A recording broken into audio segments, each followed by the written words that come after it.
Allow the two children to have the budget. It's okay. Off your mind. It's okay. She off your mind. Chai! Now wow, people wey suppose talk truth to power don't off mic. And if we talk, now 500,000 they go summer us, call them hate speech. But fear not, my ego don't come. Ingo torchlight every corner, nooks and cranny of all these bad people where they spoil our country.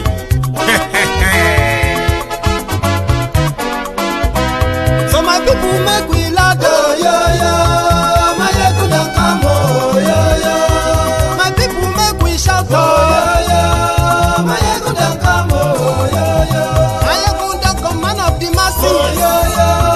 My ego don't come, oh, yo. My ego diary politico, oh, yo. My ego don't come, oh, yo. This one not the off in mind, oh, yo. My ego don't come, oh, yo. And in the touchlight every corner, oh, yo. My ego don't come, oh, yo. Okay, some people be they holla say they want the power. Chai, them be promise us say we go get light and power. Them hustle sote they can't get the power.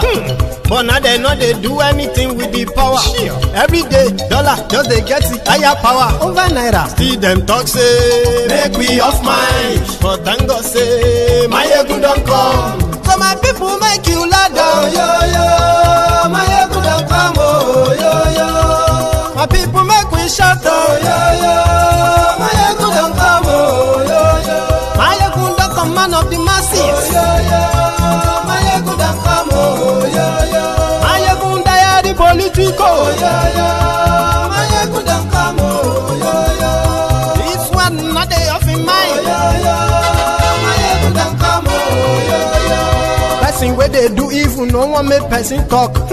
Them say that my egun, that man too they talk. He too they talk. Say my egun diary, he they hot like pepper. But every day then they take money in bulk. Woman picking, they the street they hawk.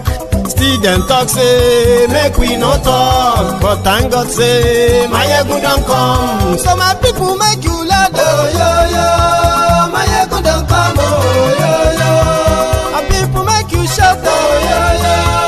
My egun don't come, oh, yo.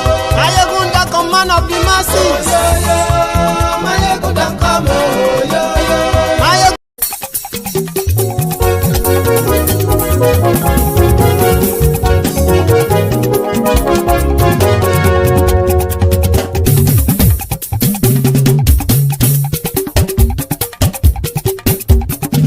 My ego now I'm all, I'm on do. My ego diary, Ayégun làwa mọ̀ láwọn tó jódodo. Ayégun diary náà ibi nọ́mbà wán. Ayégun ti dé o ọ̀rẹ́ ará ìlú. Ayégun diary náà ibi nọ́mbà wán. Lórí Facebook, lórí YouTube. Ayégun diary náà ibi nọ́mbà wán. Gbogbo bó ṣe ń lọ ni Máyégún já wa sí. Ayégun diary náà ibi nọ́mbà wán. Àṣírí ọ̀jẹ̀lú kì í bò níbẹ̀ o. Máyégún diary náà ibi nọ́mbà wán. Bó bá ṣe eré àní Máyégún máa wí. Máyégún diary náà ibi nọ́mbà wán. Ó sì tún ṣe eré wàá gbọ́ níbẹ̀ o. Máyégún diary náà ibi nọ́mbà wán. Máyégún diary politico. Máyégún diary náà ibi nọ́mbà wán. Godfatherism kò sí lọ́rọ̀ Máyégún. Máyégún diary náà ibi nọ́mbà wán. Ẹ farabalẹ̀ sẹ́ o kẹgọ́rọ̀ lẹ́nu o. Máyégún diary náà ibi nọ́mbà wán. Àní Máyégún làwa mọ̀ tó dódòdó. Máyégún diary náà ibi nọ́mbà wán.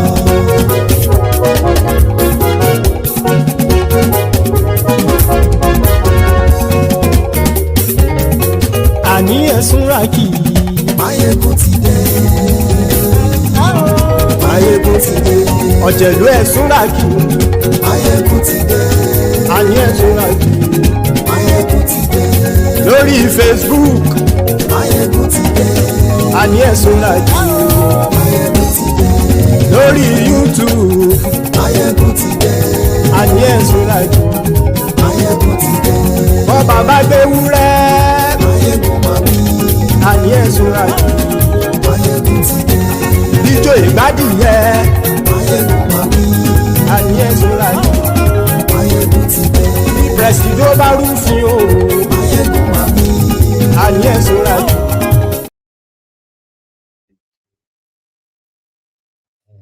Hello there.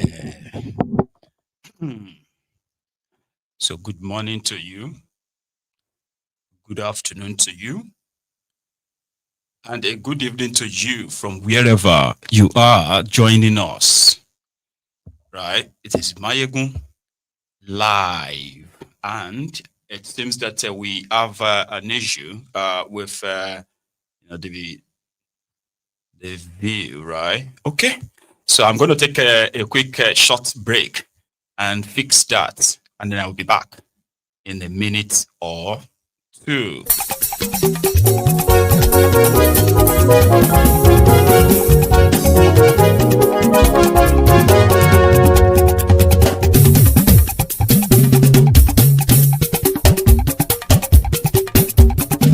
Máyégún làwa mọ̀ làmọ̀ tó dòdòdò. Máyégún dáyàrí Máyégún nọ́mbà wán. Máyégún làwa mọ̀ làmọ̀ tó dòdòdò. Máyégún dáyàrí Máyégún nọ́mbà wán. Máyégún ti dé o ọ̀rẹ́ ará ìlú. Máyégún dáyàrí Máyégún.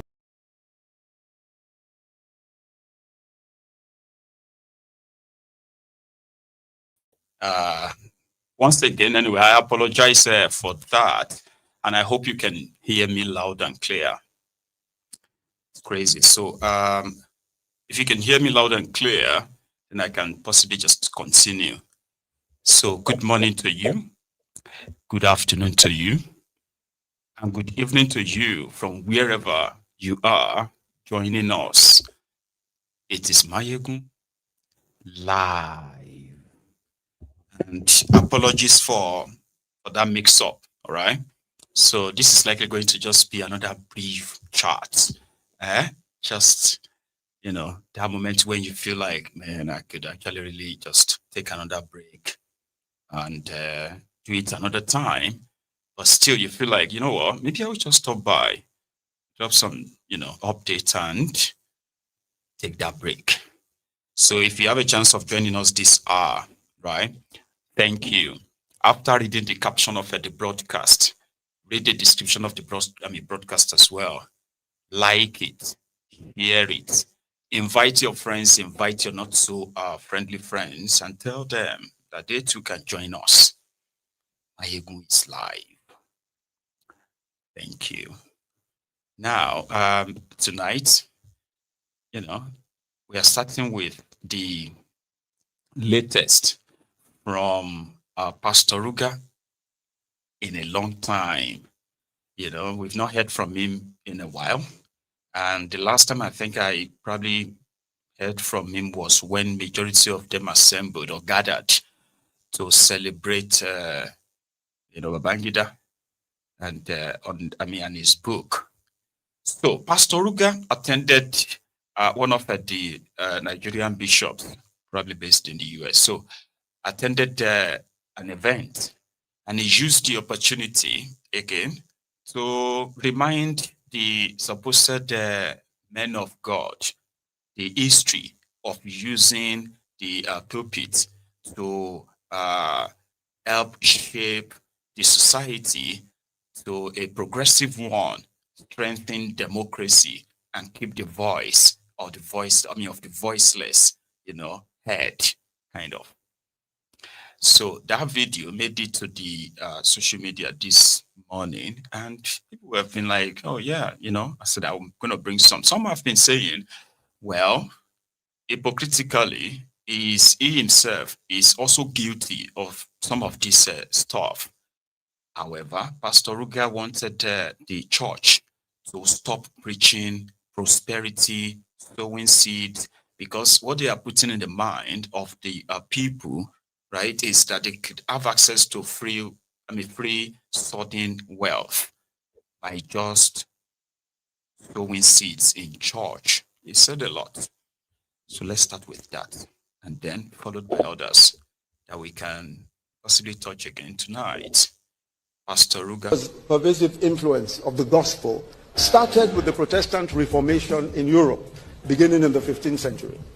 But it was the Puritans, and when I say the Puritans, I refer to a group of people who are described sometimes as the inheritors of the Reformation, whose teaching in Britain and later in Europe and then in America with the Pilgrim Fathers, inspired predominantly by the teachings of John Calvin, who was talking of the authority of Scripture, of disciplined Christian life, and the strong moral duty of the church in reforming society that was largely responsible for the transformation of the institutions of democracy as well as the institutions of the marketplace.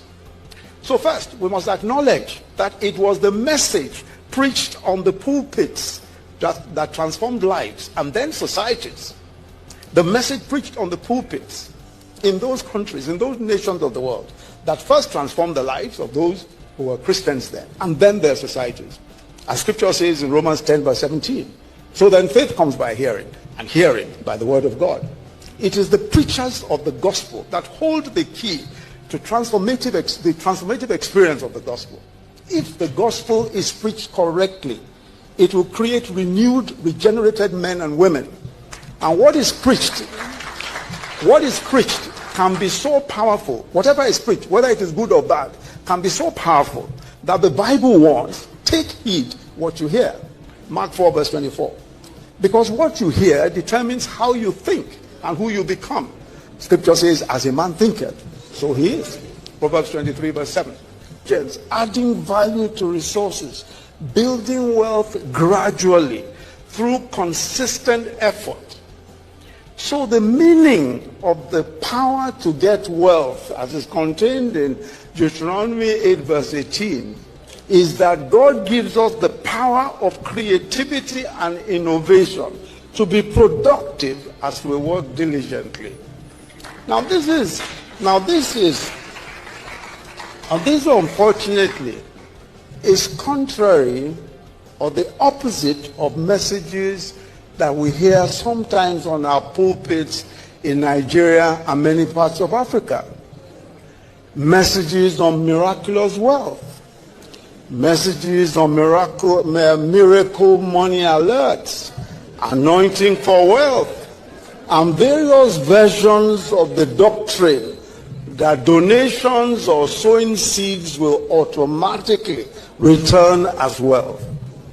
Now, these types of messages do not build economies or institutions. Rather,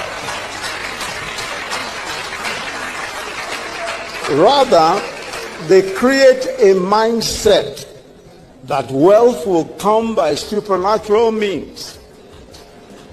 And they urge that we ignore the work and productivity and that we focus on the miraculous.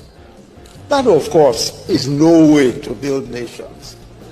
And that is why the gospel that transformed other nations economically and transformed societies economically is powerless to do the same if we preach the gospel in the wrong way. Second, the preachers of the Reformation preached that every type of work, every legitimate occupation was a calling through which God accomplishes his purposes. So their message was that serving God was not necessarily being a full-time pastor or church worker.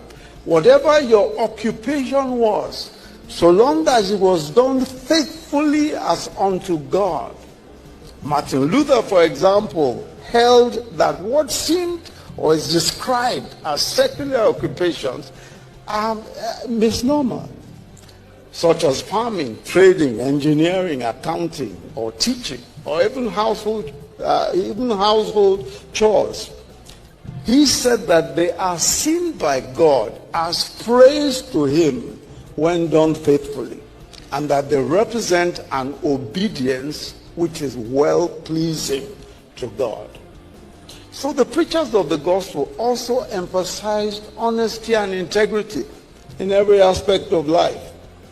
The church in Germany, for example, had a catechism on the 10 Commandments which was taught regularly.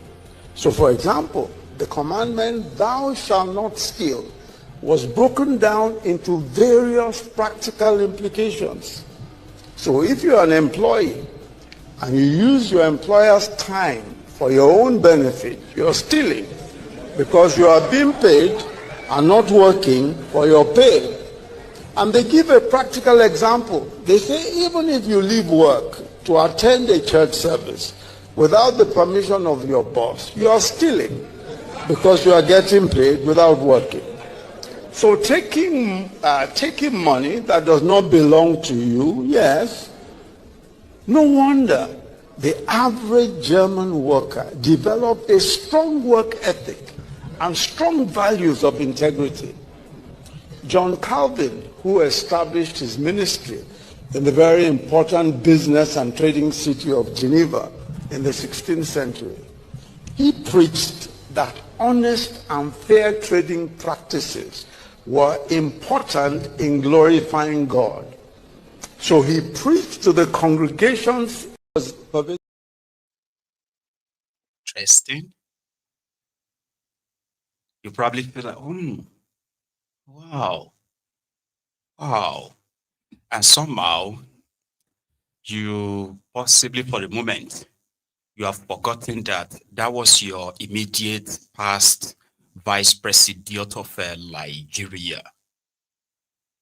Also, he is a pastor in Redeem of Adeboye. Everything is said there, right, is a thing that the normal crooked politician in Nigeria can deliver to, maybe in a different context. Pastor Ruga Ikene Shatabandu is a professor of law. That's very, very good when it comes to delivering these, wow, speeches like that. So you are going to see them come so open, so clean, but they do something else in the behind, right? He's not totally wrong when it comes to the role that churches actually played in this Western world in shaping the society by ensuring that, discipline, integrity, honesty, and every other thing that they shall count there, good character and all that, as a good quality of, as qualities of good citizens. Sounds great. But it is the same Pastor Ruga that actually drafted, right, the legal backings that gave this Tifnumbu his empire that you see today. In that empire, Pastor Ruga is seen as as a betrayer, making him an outcast in that sense. But the church, promising people miracle this, miracle that, praying for this and praying for that, for things that humans can do, right? The idea of using the religion and the religious bodies to hold people down by giving them false hope, like he's describing. But when they were in power, right, when it was in power, they made use of the church, not for the betterment of Nigeria. It is to validate the murderous regime of Bukhari, the same regime where it is on record that the Nigerian Christians were slaughtered in their hundreds of thousands, as well as many of their villages ransacked and many of them kidnapped. Pastor Ruga couldn't utter a single when he had that chance as a pastor and as the vice president of the country. But no, it's not there anymore. So it is always easier to push the responsibility to someone else, right? But when they are there, they tap into the or take advantage of it, like they did when Bukhari was a vegetable in London. They had to drag the Redeemed Church into it, to Iroboye to London, to tell everybody that wow, Bukhari was so strong. His mental, this is so God is doing a miracle in his life. So Buhari finished Nigeria. He's dead now officially. Pastor Ruga is now motivational speaker, asking us to not just rely on the miracle this or that. People who have turned the same, the same church and others into their own business, and they are protected. Yeah, they are protected by the rot or the rotten system, so to say. So yeah, it's not different from this. His own, his own spiritual father, the boy. You won't need a car to travel. You won't need an aeroplane to travel. You will just say, I want to go to London. And you'll be in London. Whether you believe it or not, the time is coming when you won't.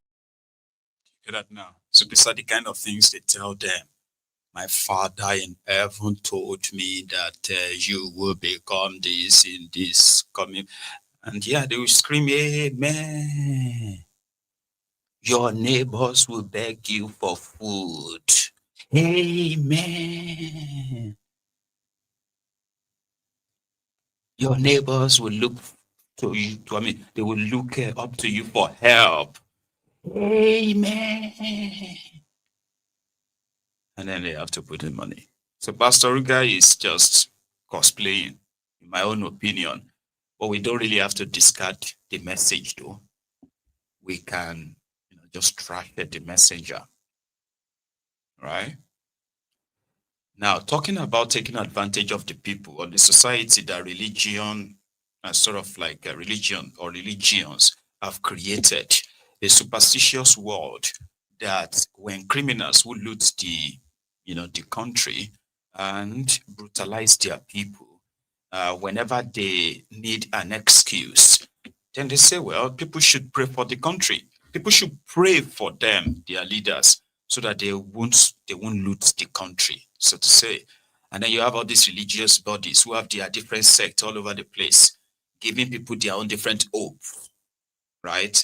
Politically make up hopes, as well as the others. It's a society where I consider as dog eat dogs. Everybody is taking advantage of themselves as much as they can, because the only thing that's being sold to people in an hopeless place is to give them hope. Or no, not hope, an illusion of hope. There is a mamalau. I don't know what you call the female dibia in Igbo. There is a mamalau like that, a female dibia that was arrested in Enugu. They said she duped and accumulated sum of 21 million or 20 million naira from her client. So what did she promise the client? What was the client buying? Illusion of hope, illusion of success.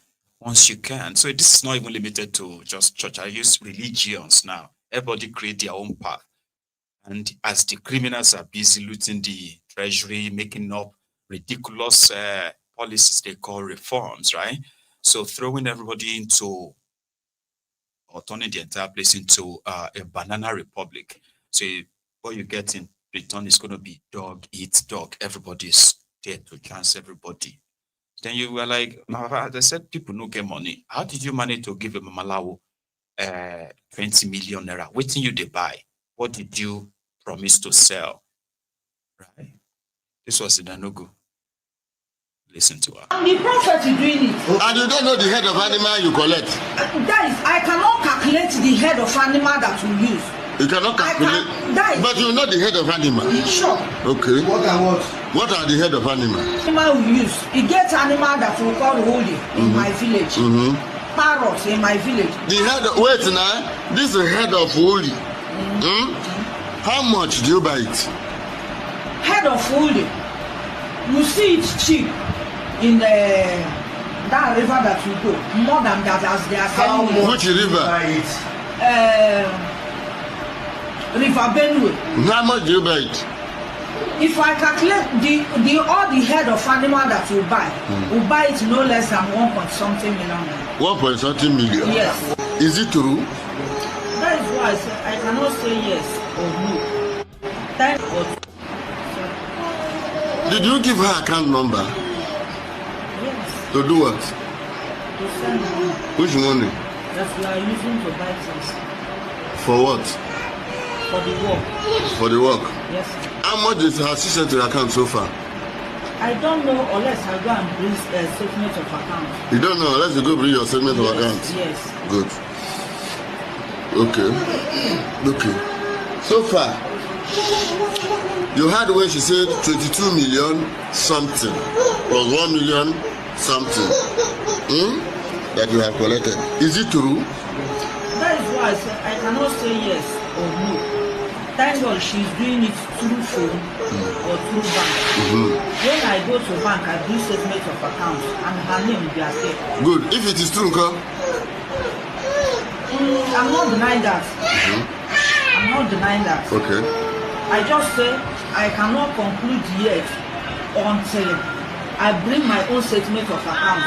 Her own name will be there and we will calculate everything. Hello? Madam. I want to put it to you that what you do is 419. Obtaining money by false pretense with the pretense of praying for people and doing some spiritual assignments, which is not true. What do you have to say about that? I have evidence of the work in my phone. Hello, ma. Sir. Hello, ma. Sir. I put it to you that you fraudulently obtained this money and stole this money. You hypnotized this woman to get those money. I'm standing in the gap position of law to let you know this. What do you have to say about it? What I have to say about it, because I'm not the one who go and call her in her house. That I'm not dragging that. Okay. What I want to say is that I will go to my bank tomorrow. That one day I'm going with you. So I will go and print the statement of account and we will calculate it. After calculating it, I will know how I will use to replace the money. But even those things that we buy on the credits, I can use anything I like on my own to follow it up. Okay.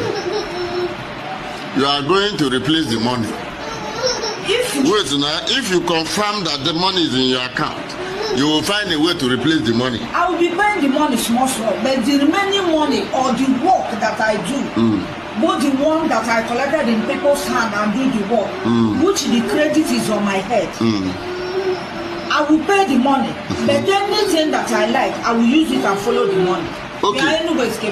Is it true that you are threatening her? Because from what you are saying now, you are threatening, is a threat kind of word. I have never threatened her one day after she's here. You are threatening her, threatening the family and all that. Okay. No. That you borrowed money. Okay. Those things. Not borrow money.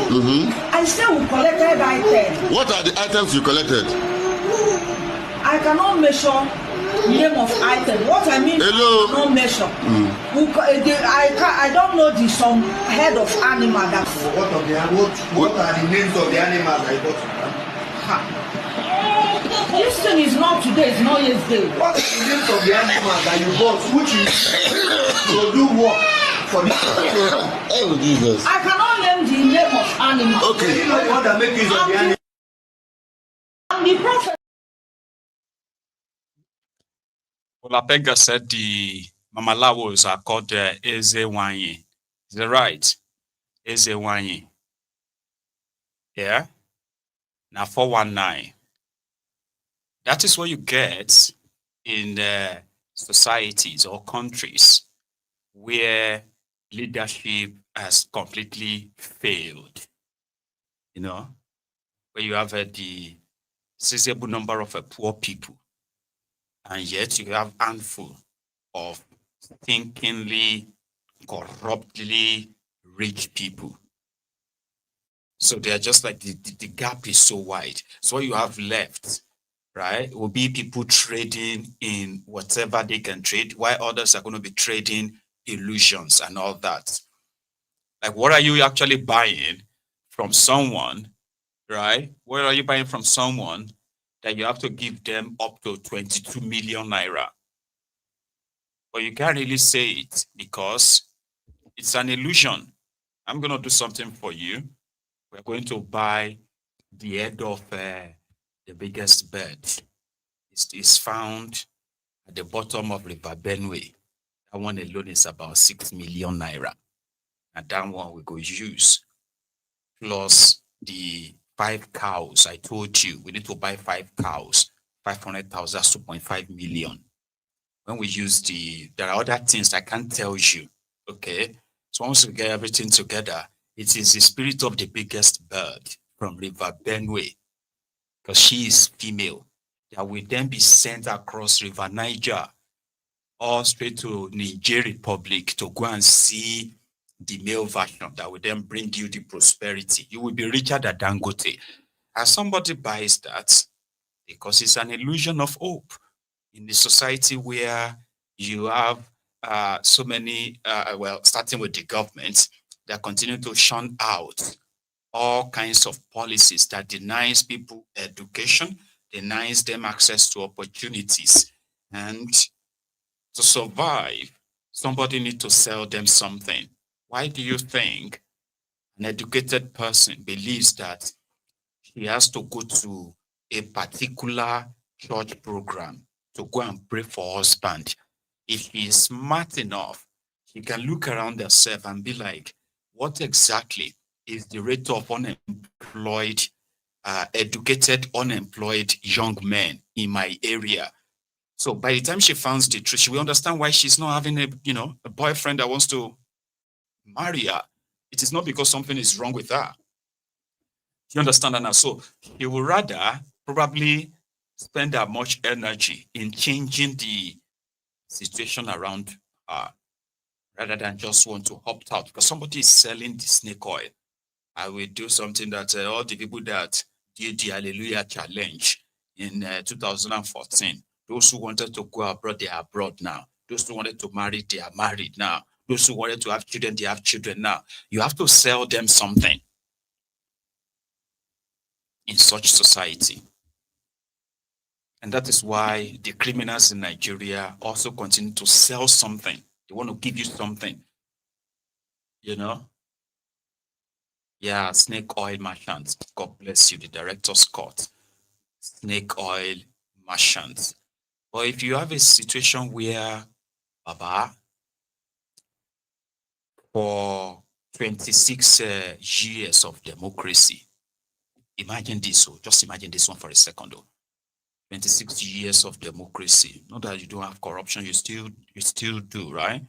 However, from 1999 to 2025, now Nigeria is now generating and distributing over 100,000 megawatts of electricity.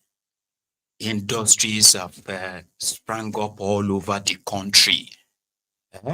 Enough that, Baba, they are attracting the young people from neighboring countries that are looking for jobs in Nigeria, right? Things that affect you directly. Something you go to school for, get a certain knowledge or skill and a degree. And while you are finishing, you are in a society where you can choose where you want to be, right? And the pay is so good that anybody asking you to come and go to Kuwait, would you like to go to Kuwait and do house help? Would you like to? You are just going to be like, they won't even come to Nigeria to pick anybody, because Nigeria will no longer be attractive. You understand? It will no longer be profitable. So why would you want to go somewhere where in your country, your economy is stable enough, right? That you can have a very good standard of living. If you choose that you want to go anywhere, it's just for holiday. You get it now? Like, you have actually lifted people out of poverty enough that everybody can see the changes in 26 years. That's a long time to have changes. But that 26 years, right? I don't want to say there is no progress. So But the kind of progress that the criminal politicians are shoving down your throat, telling you that it is still better, right? It is the kind of what they call the progressing in reverse, because the rest of the world, they have moved on from where they were 26 years ago. Do you understand? 26 years ago, this progress that these rogues are trying to make you show appreciation for, you should be grateful. At least you have GSM. At least you have a 3G network, while others are telling you that 5G is, it's the 666. I mean, a 666 sign is the devil's network, blah, blah, blah. Do you get what I mean now? Like, you have actually seen that advancement, right? You have seen enough school admission instead of out of school children. You know, the progress that you can say, well, it's not really there. For 26 years of uninterrupted democracy, there is something to show for it. There's nothing. Do you get what I mean? There's nothing. Because where you are right now, 26 years ago, there were countries who were pretty much like even worse off. Today, Nigerians, they fight for visa to go to those countries, to go and also. That is the achievement of their 26 years of democracy. But more will leave that, because this person disagrees with me. And that's the way I am saying it. But he's an APC person from the eastern part of Nigeria too. Listen, said everything is getting better. Things are becoming cheaper.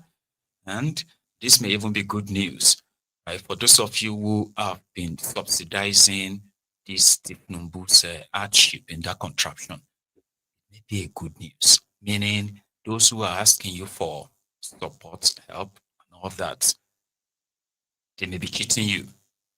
If you can believe this guy, though, watch. One of the leaders of the APC, I'd like to get the party's realistic assessment of the state of the union in the country at large. So, in your view, is the country doing well for its citizens at this present moment?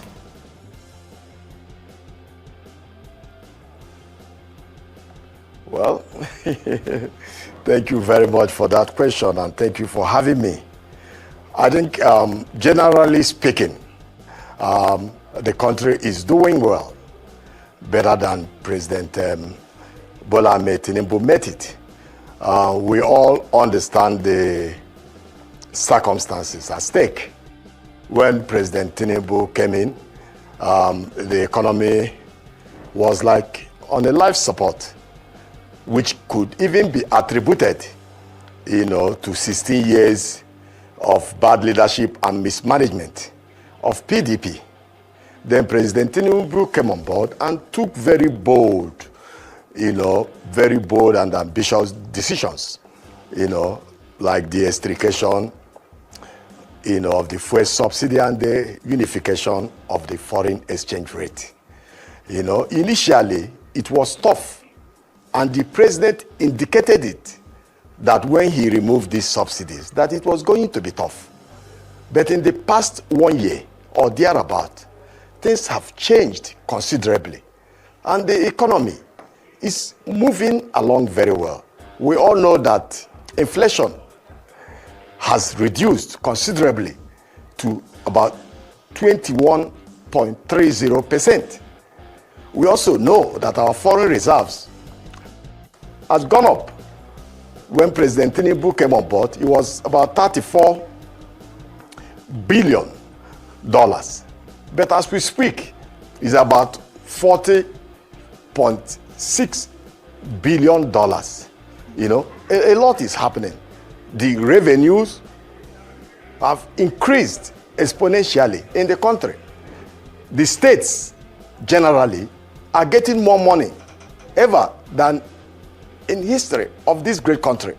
You know that in 2024, FAC shared to states 9.5 trillion naira, as opposed to 3.2, the year before. And based on that, the states were able to even pay off 1.85 trillion naira in debt. The states have engaged in massive and incredible infrastructural development. the states all over the country, they've been able to pay the 75,000 naira minimum wage. And some are even paying more. The latest being the governor of Imo State, Senator Uzodimma, who recently increased the minimum payment to 104,000, monthly. So a lot is going on. Go to agriculture, a lot is going on. About $158 million was invested, in agriculture value chain in the 9 northern states, and this is happening. The creation of livestock ministry is a step in the right direction. So a lot is going on in the country. There is no doubt, practically speaking, the economy is doing better and it will keep doing better. And by God's grace, 2027, the election will be predicated on the performance of the current president. And the performance is positive for all to see. And, Dr. Abakayi, I think sometimes when regular people hear big numbers, the foreign reserves, removing the fuel subsidy, revenues, it's hard for them to say, okay, this is how it has improved my trip to the market, my trip to the grocery store. So how would you say regular people are feeling the impact of this administration?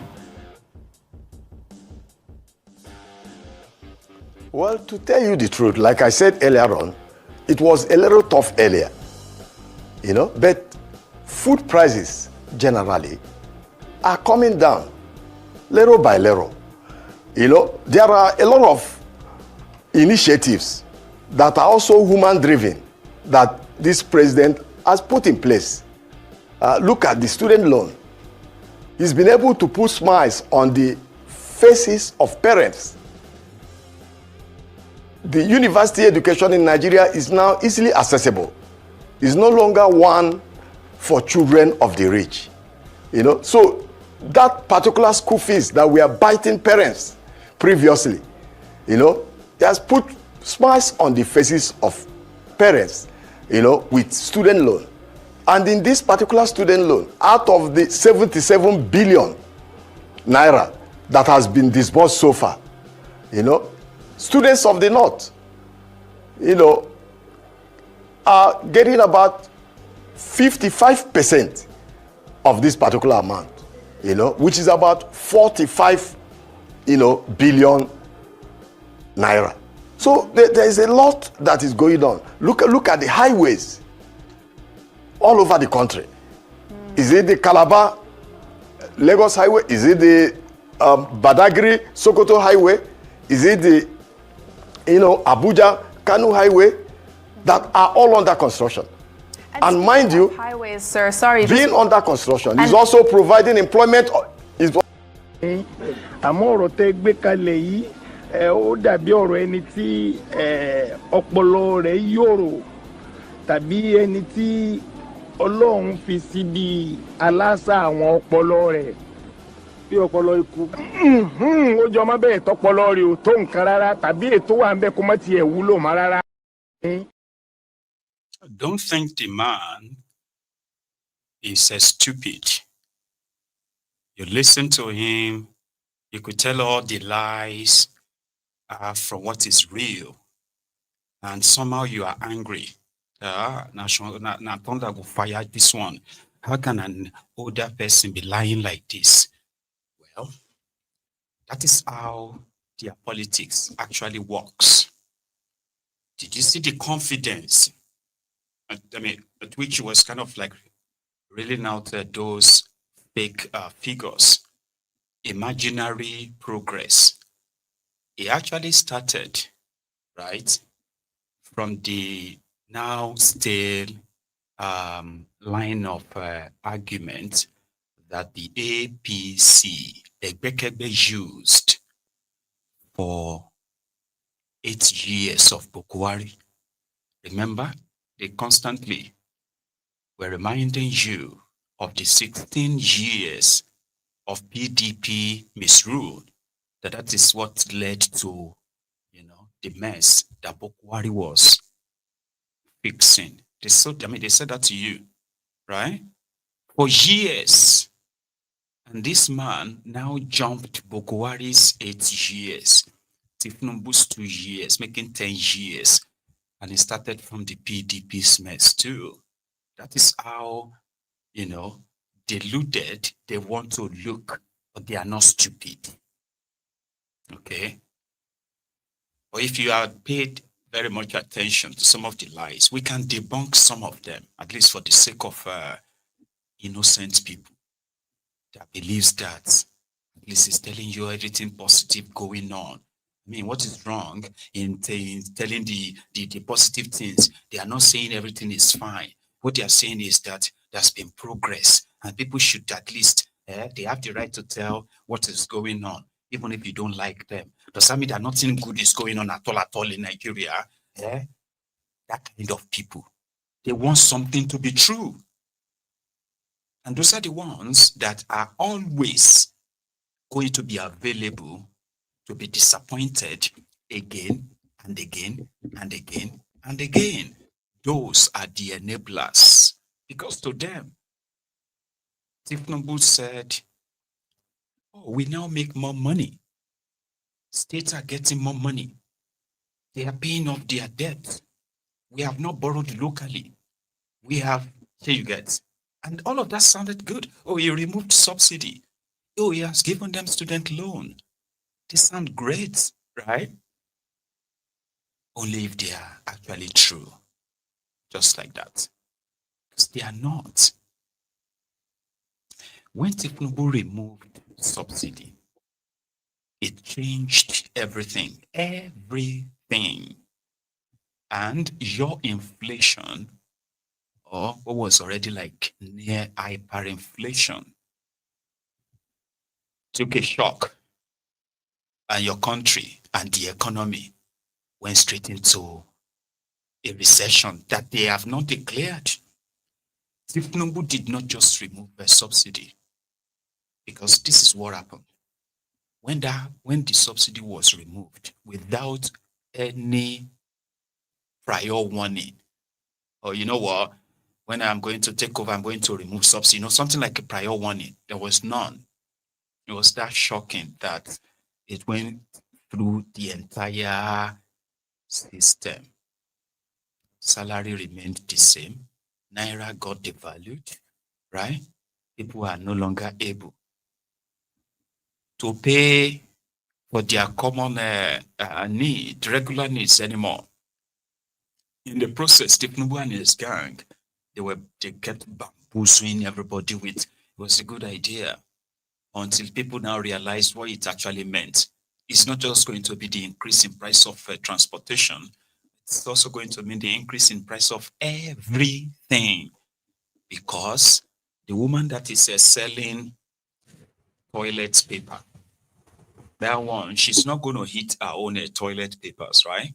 So she will need to probably she will need to buy food. And the woman that is selling food won't teach her own children. Just similarly, a man that is driving taxi won't become his own family's doctors. Family doctors too will not feed his own family with syringes and tablets. His services would also have to pay for the food. That's how the economy works. Everybody will end up having to exchange something for something. And in the process, it is what you have, how you got it, that will determine what you are going to get for yourself in keeping things going. So it became difficult. Everything got affected. School fees, so house rent, to transportation, name it. And cost of even running business. It hit everyone without any warning. In the process, right, they removed the subsidy on education too. And suddenly, schools started increasing their fees by over 200, 300, 500%. Oh, they offer them loan, not grant, or loan. Okay, you need to go and apply and see if you can get the loan. And if you can get the loan, they can pay, school fees. and still give you some stipend too. They have millions of people who are currently in public schools in Nigeria, but they brag that they have already paid the school fees of over 200,000. When you put the numbers side by side, you are wondering like, how does this even make any sense? So they went as far as removing what they call the electricity subsidy as well. They were selling darkness before. Now they increased the cost of darkness. People are celebrating using 12 hours, 21 hours a day electricity in a way to just kind of make it look like, oh yeah, the electricity is stable. I mean, it's kind of stable now. Meanwhile, when you go on and check, how much are you generating now in your electricity and how much are you distributing?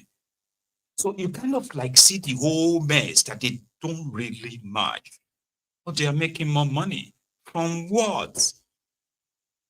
Oh yeah, he's got more taxes and all of that is making more money. Then why is he borrowing so much? It's the common sense thing, right? Okay, I mean, these borrowers, right? They come with some conditions that eventually leads to further policy reforms that continue to strangulate the people. Nobody is stupid except those who chooses to be. So, how much is the more money they are getting? I did the math on that a while back. Tinubu came in. Your exchange rate at the time, right, was 430 naira to $1. Okay, so if you are a state governor that was receiving, for example, 4 billion naira, I think 4 billion naira would be like $100 million. Yeah. So then you realize that 2 years after Tinubu took power, now the state is collecting, for example, the state is now collecting 12 billion.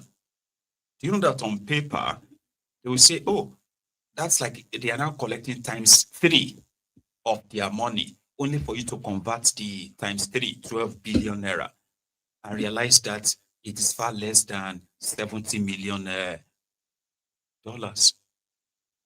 And then you're like, okay, that's short of 30 million.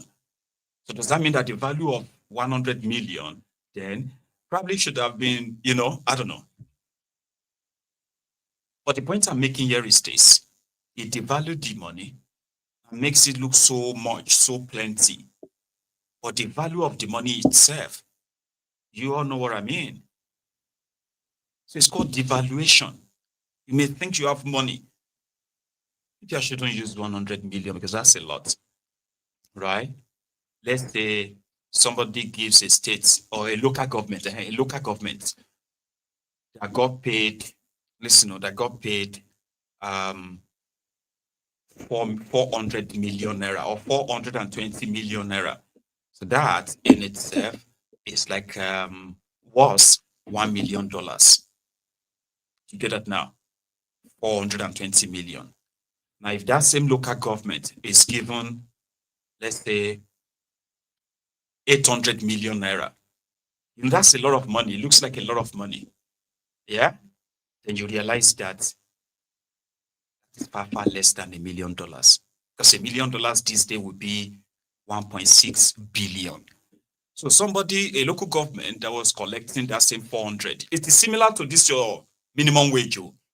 Your minimum wage was 30,000 naira. And that was under Bukwari, by the way, 30,000. And 30,000 naira then was $78, sort of. Sure, you get like $78. So Tinubu now announced that he's increased your minimum wage to 70,000. And that 70,000 naira today is just $42. Do you see that now? I think that's simple enough. This is the GPT that they have been forcing down your throat. And they are bragging about it. The local government are getting more money. Money that they don't really get anyway. Or they put together this devalued naira, shrink the economy. And they are patting themselves on the back and they say, okay, where is the money? What that simply means is that Nigeria, with what they are declaring, despite they are squeezing your neck all left, right, and center, they are still making far, far, far less because people are poorer now than they were 2.5 years ago, as worse as Bokuwari was. So people are poorer now. When you put together everything they are bragging about and put it side by side in real value, you realize that APC, Egbekebe, they are the real enemies of the people in true essence of it. I mean, think about it now.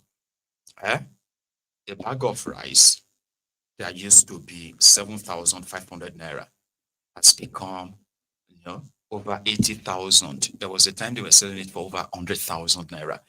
But the moment it came down to, let's say, 84,000 naira, APC, Egbekebe, they were all out to force you to acknowledge it and say things are getting better.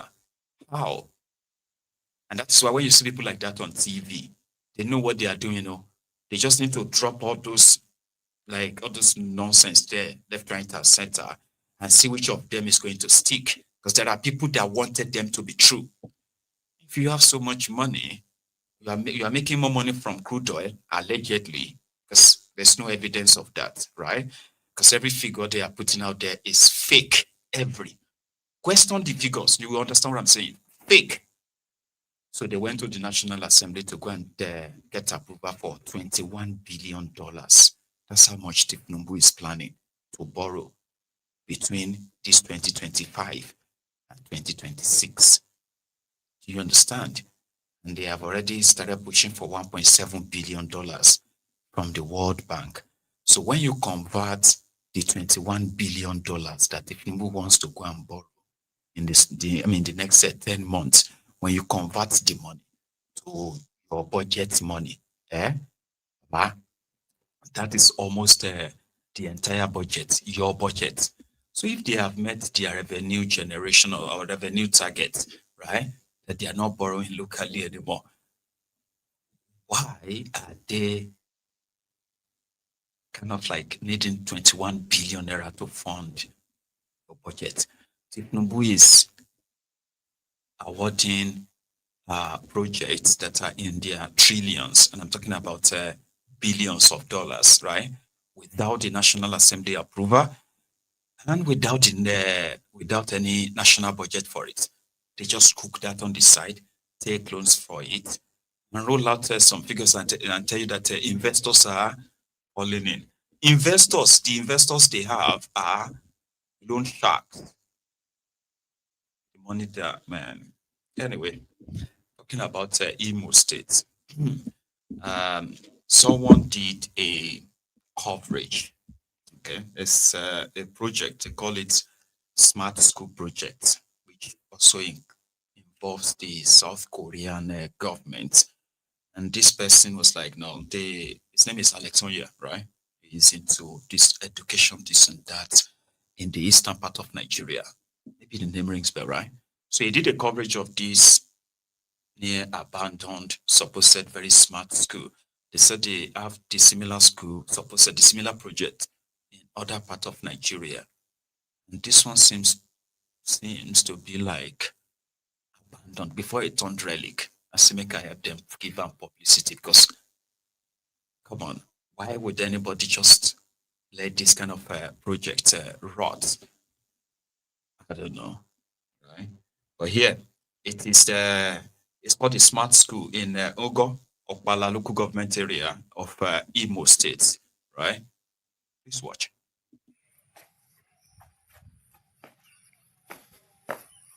Yeah, this is the admin block. This is the admin block. Let's see from here. This is the admin block. Yeah. Just, this is it. The admin block. From here, it's a long, wide. I see it. This is the admin block over here. Yeah. And this is the primary section. Sorry, the second section, yeah. This is the second section. This is the second section. Over here. This is the second section.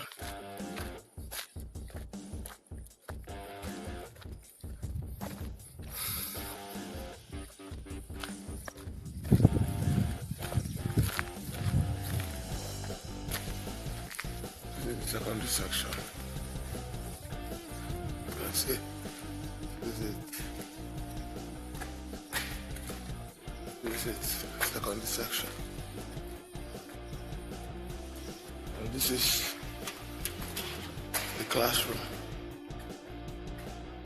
Yeah. This is it.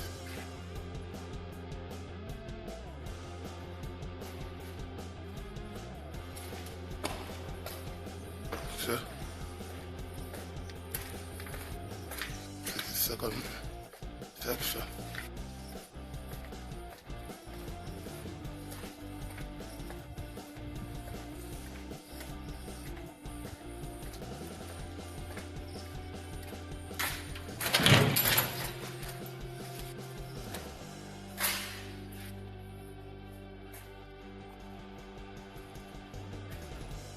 Like, this is the I see. This is the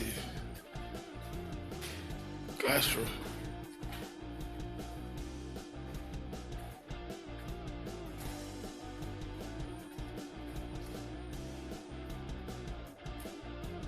Yeah.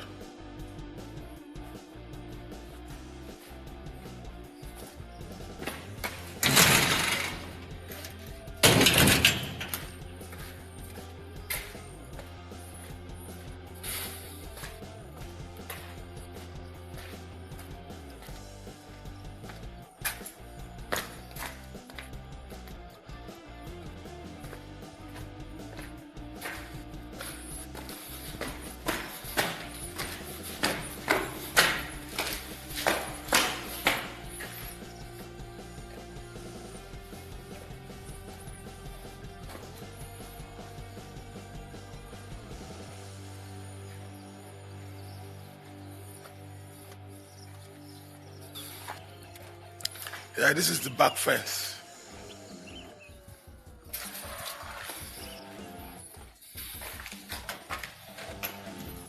Sorry. This is the room. This is the classroom. This is the classroom. Yeah, this is it.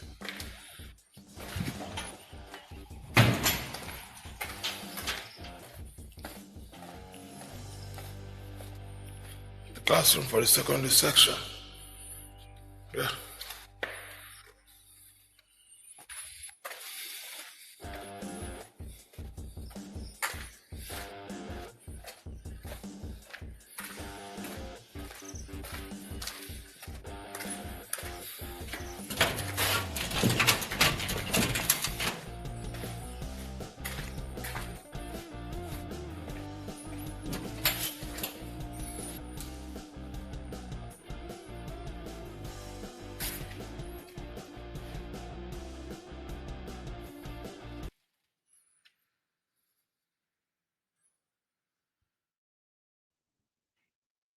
So by the time you ask them, why did they leave it or abandoned it?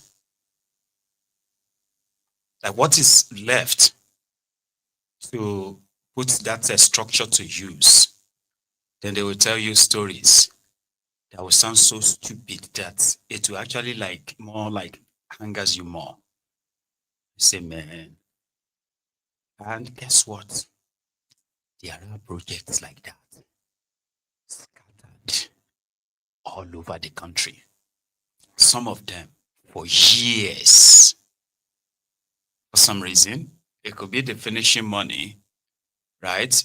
That disappeared. And that is the end of your job. Did you see that rooms and all of that? It may not really fit into your own kind of a smart school, but you can tell that the structure they built in that place is standard enough if they could put a finishing touch to it and put it to use. in a country that currently has over 21 million out of school children.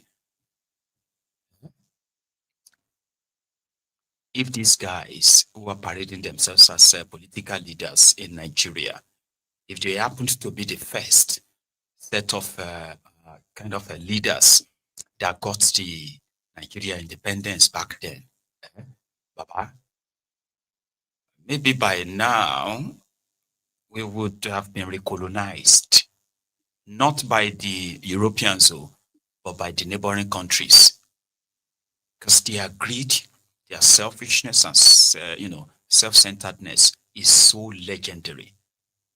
When Awolowo brought free education to the Western region, right, in the late 50s, right, you know what they did? They didn't have the structures to accommodate all of the children they wanted to, put in schools then. So what did they do? They had existing schools, but they were not adequate.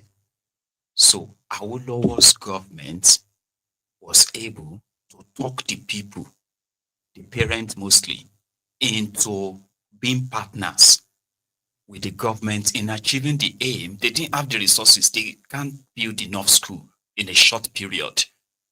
As long as they want to keep building and building, it won't really. You know what people did? People started donating their homes. Most of these schools that you have today, in most part of Nigeria, they will tell you that their first, what do you call that thing, like their PS, or what do you call that site, before they will move to their current site that you now know and you have all of their histories made there, right? They will tell you it all started from the house in so place. Maybe I don't know about other places though, but I have the history of that Yoruba land. It spread to all the Western region. It was easier that churches, they were also giving up part of their buildings for children to be admitted into schools, be graded and all that. But look at these ones. They are more interested in awarding the contract and looking for the loopholes on how to shortchange, the budget for the contract in order to also sabotage the project itself, compromising the standard, so to say. And at the end of the day, they will build structures that are mostly inhabitable. Together, like, you will probably need to put extra billions in their own way, extra billions in completing this project. We go to major cities in Nigeria, you will see all of these public funded properties wasting away because they couldn't really put them to number one, right? The intention was never to really build anything. It's mostly about just what they can get from it. And they are always asking people to be grateful. At least they did something. You should even still be happy that we did. We choose not to do it. What are you going to do? Nigeria. There are women from a community called Okwagbe in Delta State. So they have taken their own supposed campaign or advocacy against immoral dressing. It's like they are tired of people or young people wearing revealing clothing in their community. So they have placed a public announcement and also announced a punishment for anybody that violates that. Women. Here.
Everybody with what is bothering them. As some of you are more concerned about the state of the country, the economy, yeah, and the, nonchalant attitude of the criminal politicians making these decisions. Others are busy, right, dealing with their own problems. I think it's a matter of a priority, so to say. I'm talking about a priority, our brethren. A few weeks back, I don't know, I'll use few weeks, probably like about 3 weeks ago, right? The Solo dumps vigilantes in Anambra, right? Agone Chamber or so. I think that's what they are called. So they were accused of harassing, no, not accused. They harassed a lady, which happened to be a youth copper. That triggered a lot of reactions, protests, and the rest, and the arrest as well of the culprit, right? People were asking that they should be, scrapped because they have become worse than the problems they came to solve. They're extorting people, harassing people, and they are killing people. So, local government or Chanja, is it called Chanja local? Or Chanja market or Cha market in Anambra, where they are also accused of trying to extort someone who resisted, and in the process, it led to chaos, and they opened fire.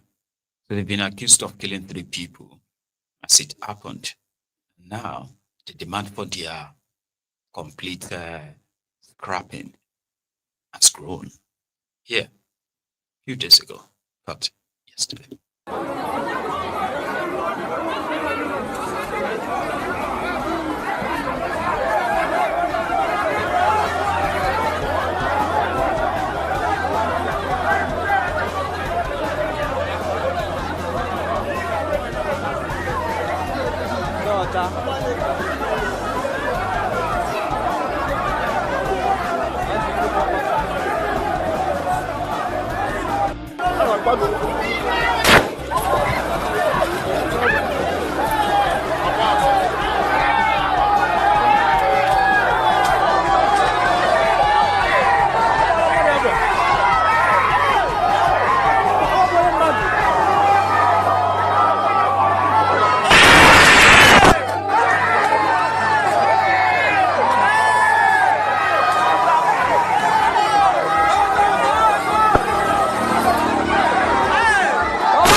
One of the victims.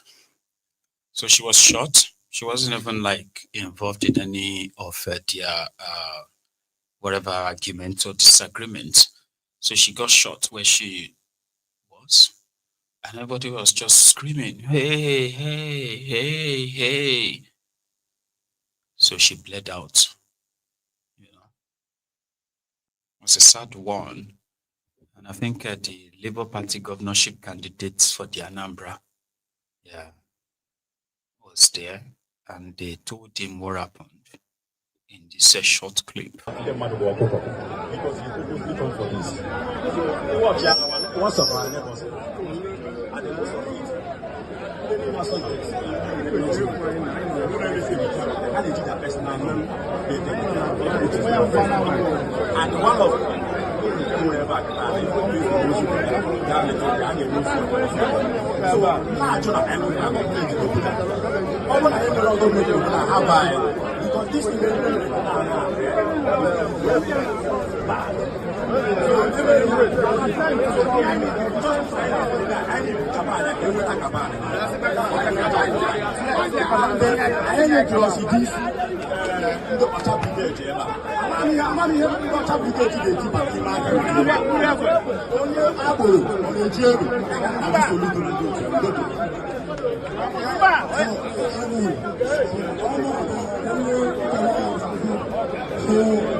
Everywhere, wahala, left, right, and center. And these are the ones that just made it to the public. You know, so many ways Nigeria can happen to you. I mean, that was a business place. It's a market. And you go to the market, lose your life. Not because you had any health crisis, but just because some guys that are working for government, but they have guns, decided to start shooting in a crowded area. Because, yeah, they can. That's the situation. That is the issue. You know, the society that is so lawless, but at the same time, that people have somehow normalized it, is what that contraption is. Anybody can be a victim anytime. That's why we say that yesterday's survivors, they are today's victims. Today's survivors, they are the potential tomorrow's victims. And since tomorrow will become today, and today will become yesterday, right? And yeah, on and on like that, we are all just waiting for our turn by turn Nigeria Limited. Yeah. But let's leave that. Okay. Natasha Akpoti, remember her? She was suspended 6 months ago, simply because she had an argument with Akwabiole. And then she told us that the reason why she was being singled out by Akwabiole, right, was because he sexually harassed her. That became the issue, right? So they suspended Natasha. She went to court. The court said that she should be reinstated. The Nigerian Senate said no, we serve that punishment. Anyway, by the time they would be returning, Natasha would have finished serving that 6-month suspension. So she wrote them to say, she writes to them to say, hey, I will be resuming on resumption. Just so you know, clerk of the house. The clerk of the house responded and said, no, you will not be resuming. Okay? I am directed to acknowledge the receipt of your letter notifying this office of your intention to resume sitting and other legislative duties in the Senate on the 4th of September 2025, which you claim is the date of expiration of the 6-month suspension imposed on you by the Senate. I am further directed to inform you that Your suspension was with effect from Thursday, 6th of March. And draw your attention to the fact that the subject matter of your suspension is presently before the Court of Appeal. The matter therefore remains sub judice, and until the judicial process is concluded and the Senate formally reviews the suspension in the light of the court's pronouncement, no administrative action can be taken by this office to facilitate your resumption. You will be duly notified of the Senate's decision on the matter as soon as it is resolved. Please accept my distinguished senator, the assurance of my highest office. So I am going to put my money on they will never let her resume. She's going to be going in and out of court, right, until 2027. It's a single way to let you know that those who control your government controls your democracy, not you, and not your law, not the court per se, but according to their script, the way they want it to be is the way it is going to be. And if you are not comfortable with that, well, maybe you should stage a coup. Yenibe is the one of the human rights lawyers, right?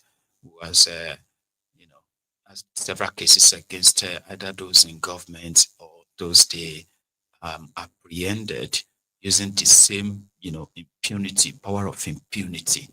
He has this to say. The clock of sub judice and say they are not going to recall her.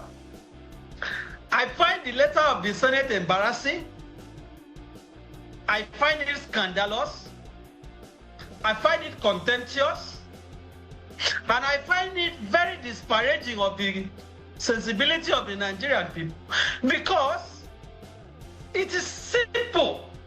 You cannot say that somebody who has self-punishment apportioned to her exhaustively, having now said for 6 months, the issue of suspension has a black operation of law. The suspension no longer subsists because it's a definite period, and the court have made it clear in a plethora, in a number of cases, the parliament cannot suspend a member indefinitely. Because if you go by their skewed, by their diabolical logic, it will mean that if the Court of Appeal gives the decision tomorrow on the close appeal by the Senate President and the appeal by Natasha, and either party choose to further appeal to the Supreme Court, which is simple. And the Supreme Court now decide that they are not going to decide the appeal till 2027. Senator Fabio is telling Nigerians that Natasha will not resume her legislative functions. I find it. So the question is, what are you going to do about it? Because they say themselves that they have that power. They will tell you, we have that power, even if it is not written in your law. And if you don't agree, maybe you should go to court. And then you go to court, of course. There is no judge to assign your case to for the first 6 months. Then they find a judge. Now to pick a date, maybe for another 3 months. Or then you go to court. And the court adjourns. And you won't return again until another 3 months. Oh, when they finally return, right? The person you have taken to court, their lawyer is not showing up. So court would have to adjourn again. That is the practice in that place. Nothing is about. But guess what? If the case involves them, that they have interest, or they can go to court today, get the judgment tomorrow, right? And you go to appeal the following day, and you get the final judgment next week. Remember the time when they went to court because of the change of Naira, hellfire and gang? People who have been waiting for Supreme Court for how long? Supreme Court of Nigeria ruled on that. Quick, because it's got political undertone. And the criminals in power they could pull that. And they did. They pulled it off. So they can deliberately just delay your case. And there is no punishment for that. There are willing lawyers. Willing judges to do that. So tens of thousands of people from our constituency would not have representation. So then she becomes a bad representative. So if they do any election again and they want to rig her out this time, maybe they will be justified because she wasted their time. She wasted the opportunity of her, of her people, not because the law of the land has been stamped and trampled upon by those who feel so powerful than what is written in that your book, your constitution. There are people who are very powerful like that. They are not powerful though, but they are ruling a lawless society in which they have weaponized ignorance. They've weaponized tribalism, bigotry, and what have you. And such society, as divided as Nigeria is, makes them powerful. The day una just suddenly agree that somebody have to go is the end of it. Right? People are still waiting for such day though. The day that happens, they will know. And guess what? They will run. But until then, may everybody deal with the mess. May everybody collect their own left, right, and center. Right? In Oworo, let's touch Oworo a bit. So we have the residents of the area where their properties have been demolished. This whole thing started about 4 days or so ago. Baba, the intention of why they did it is all coming out clearer now. Somebody took a real footage of, of the shoreline where these properties were demolished. Nobody needs to tell you why. It is such a beautiful place, right? Somebody somewhere is interested in it. And the only obstacle are those who are the owners of their lands and the houses. They just have to get rid of them one way or the other. Now that they've done that, some of them are now asking for compensation. At least we didn't just come here. This was our land. And we deserve some compensation. But take a look at this area view of the area. And then you get the message why they came under Sonweku and Tiknumbu's gang's bulldozers.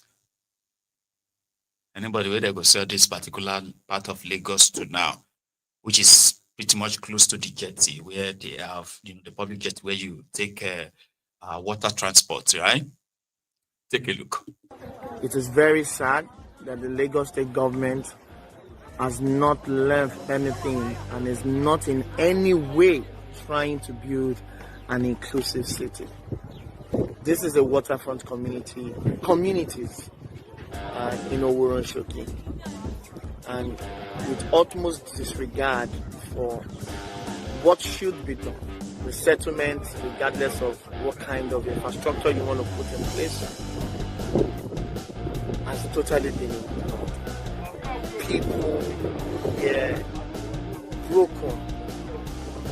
broken, their houses gone in the midst of the serious economic hardship that we are witnessing right now. It is amazing. This is calling on everyone who is involved that this ought to stop and these people need to be compensated.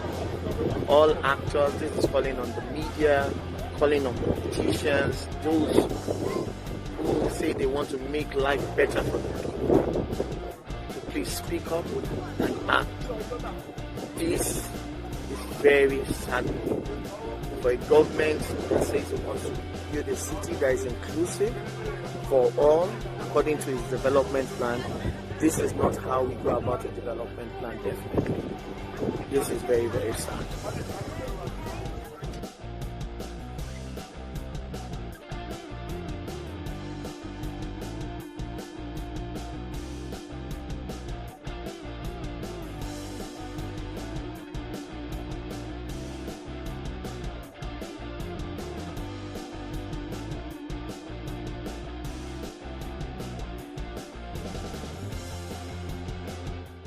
We need compensation for those people whose properties were destroyed, because more than 15 people have died as a result of this demolition, including children, 5-year-old. The Lagos State government, Governor Mr. Babajide Sanwo-Olu, has turned a deaf ear to the plight of the victims.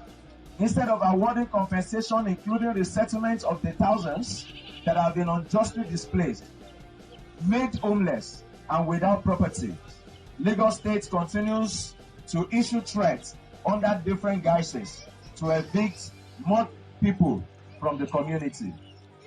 We need to reiterate that the right of shelter, the right to shelter, is a fundamental human right that is guaranteed under the Nigerian Constitution and the United Nations Universal Declaration of Human Rights.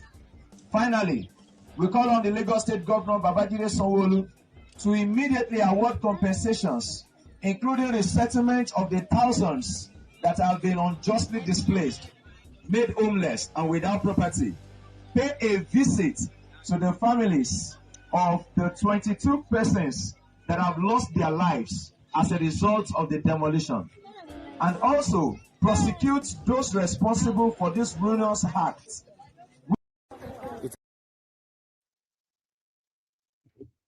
Now ask yourself, why is it that 22 people, which include a 5-year-old child, have died since this demolition started, and there is no single statement from the government of Lagos State? Not a thing, but they have been issuing threats through proxies to these people.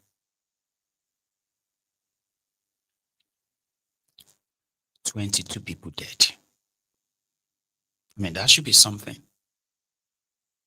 Shouldn't it? Like, if you have people who have real human empathy, that should be something. That could even be anyone that is related to you.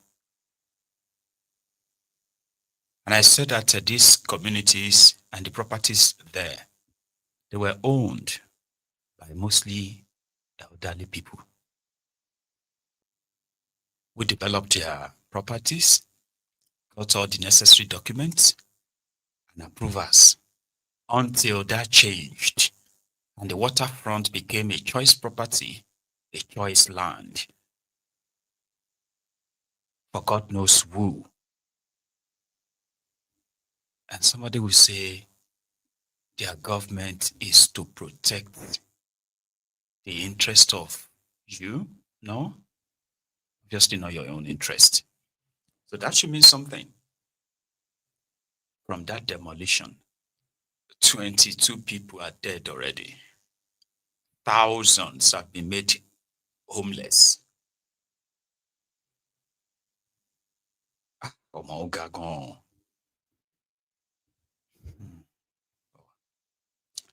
Devolumayi was in Lagos yesterday.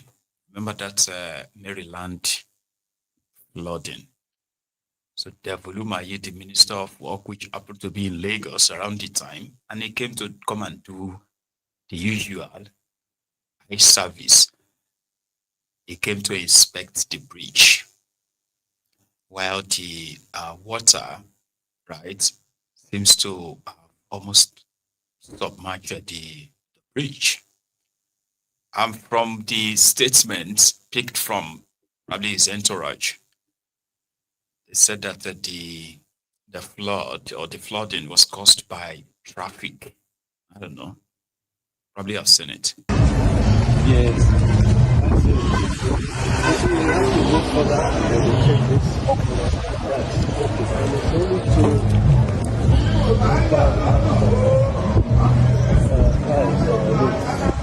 Yes, sir. Yes, sir.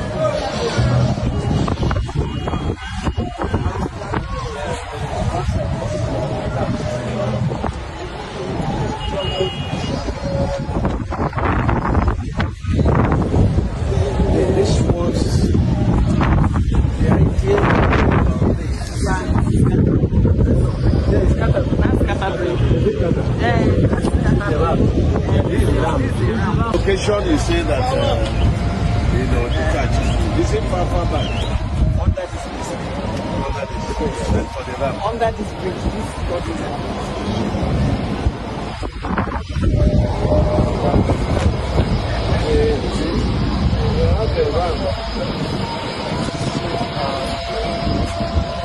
look at that signboard.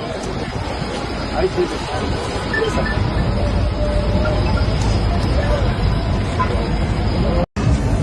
Yes. Look at that boat there. Do you think there's a boat there? Say, that one. That one there, yeah? No, there's no boat there. Okay. Minister, what are you doing? No, we are inspecting the bridge. That's how they are doing inspection of the bridge. You get that now? So are you getting you covering it? Yes, sir. I'm covering it, sir.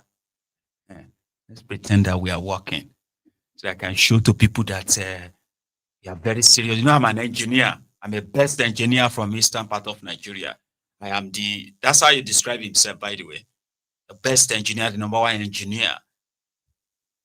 He is such a very serious, hardworking minister. You know?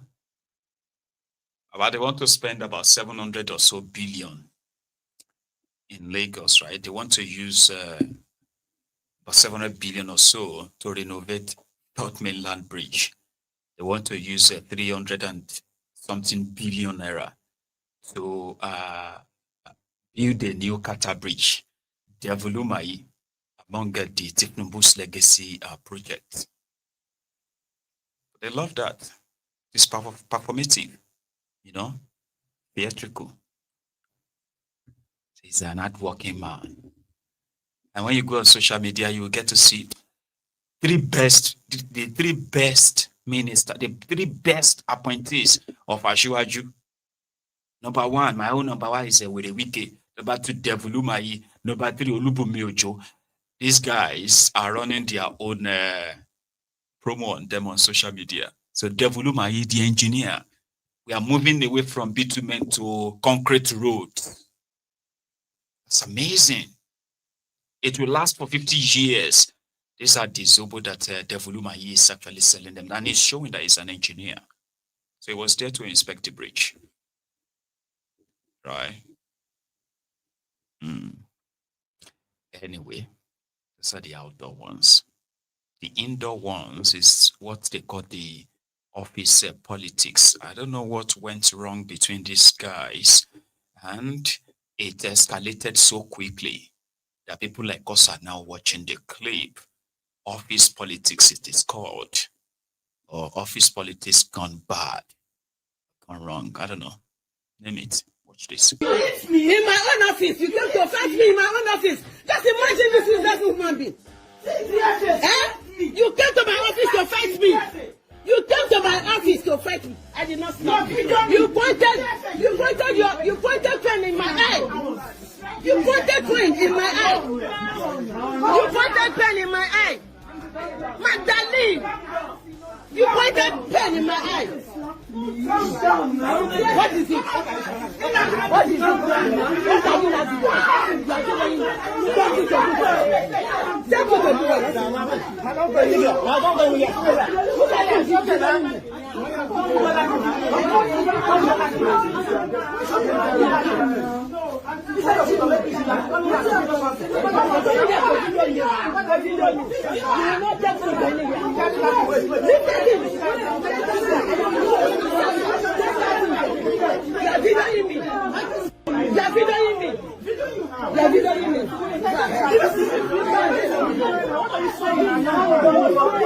In my own office, Magdalene is came here to fight me in my own office. Charity, in my own office. She left her office and came here to fight me. You've done that. You hit me. You first hit me. You pointed the pen in my eye. You pointed the pen in my eye. They're not even ashamed. Fighting with everybody in the office. Not ending in the office. Who hit you? The pen you pointed in my eye. You came to my office to fight me. You are a criminal also. Why is he calling the criminal? Madam is calling the criminal. Leave it. Leave it. Wait, see, he's calling this boy. Leave it. It's okay.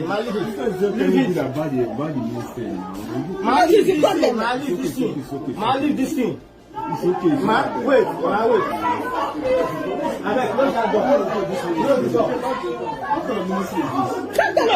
That's a match, you know. No, that boy, now the boy that came here to visit me. She cited the boy. It is called office politics.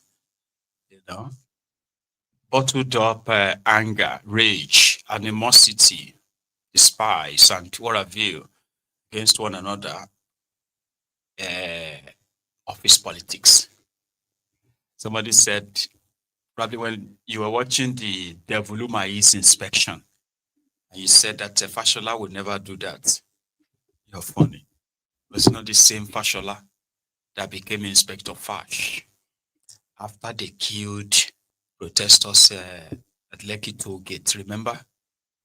And then Inspector Fash came from nowhere and he discovered the camcorder by just looking as inspector to look for evidence of what happened at Lekki Toll Gate.